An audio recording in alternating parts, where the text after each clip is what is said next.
एक धोबी के पास एक गधा था। वह दिन भर मालिक का सामान इधर से उधर ढोने में लगा रहता।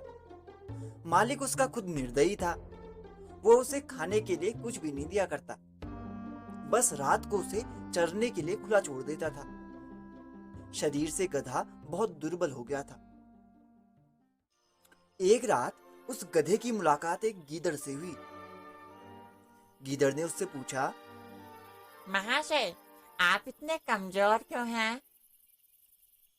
गधे ने उसे दुखी स्वर में बताया कि कैसे उसे दिन भर सारा काम करना पड़ता है और खाने के लिए कुछ भी नहीं दिया जाता। अच्छा, ऐसी बात है। तो भाई साहब, समझो अब आपकी भूखमरी के दिन गए। बगल में सब्जियों का बड़ा बागान है। वहाँ तरह तरह की सब्जियां उगी है। गाजर, खीरे, ककड़िया और भी बहुत कुछ है।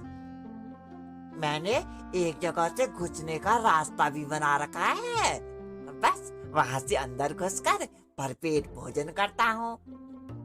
तुम भी मेरे साथ आया करो। लार टपकाता हुआ गधा गीदड़ के साथ चले गया। बगीचे में घुसकर गधे ने महीनों के बाद पहली बार भरपेट खाना खाया। दोनों रात भर वहीं रहे और सुबह होने से पहले ही वे अपने अपने घरों को चले गए। उसके बाद वे दोनों रोज एक जगह पर मिलते, बगीचे में घुसते और जी भर कर खाते। दोनों में दोस्ती भी अच्छी हो गई थी। एक दिन गधे ने बगीचे में कुछ ज्यादा ही खाना खा लिया और उसकी थोड़ी तबीयत खराब हो गई। वो मस्ती में ऊपर नीचे झूमने लगा। गीदड़ ने चिंतित होकर पूछा, दोस्त, ये क्या कर रहे हो तुम? तुम्हारी तबीयत तो ठीक है ना? गधा झूमते हुए बोला, गीदड़ भाई, खाना खाने के बाद हम गधों को कुछ गाना चाहिए होता है। सोच रहा हूँ एक अच्छा वाला गाना गा देता हूँ। गीदड़ ने तुरंत चेतावनी दी, ना ना ना ना ना ना, ऐसा मत करना गधे भाई। ये गाने वाने का चक्कर यहाँ मत चलाओ।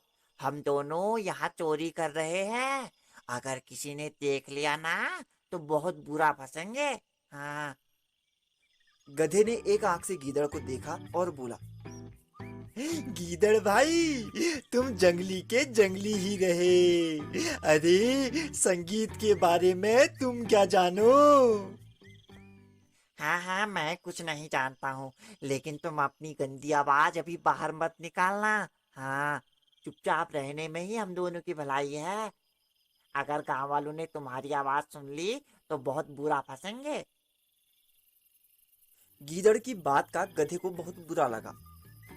गधा शिकायत करने लगा, अरे तुमने मेरी आवाज को गंदी कहकर मेरी बेइज्जती की है। हम गधे शुद्ध शास्त्रीय संगीत गाते हैं, वो तुम जैसे मूर्खों की समझ में नहीं आ सकता।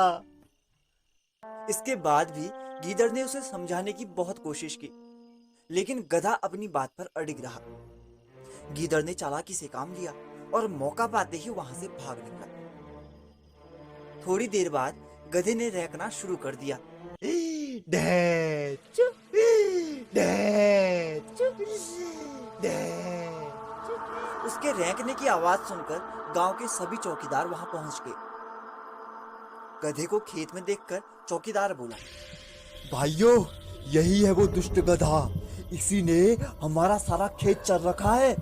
मारो इस साले को, छोड़ना मत।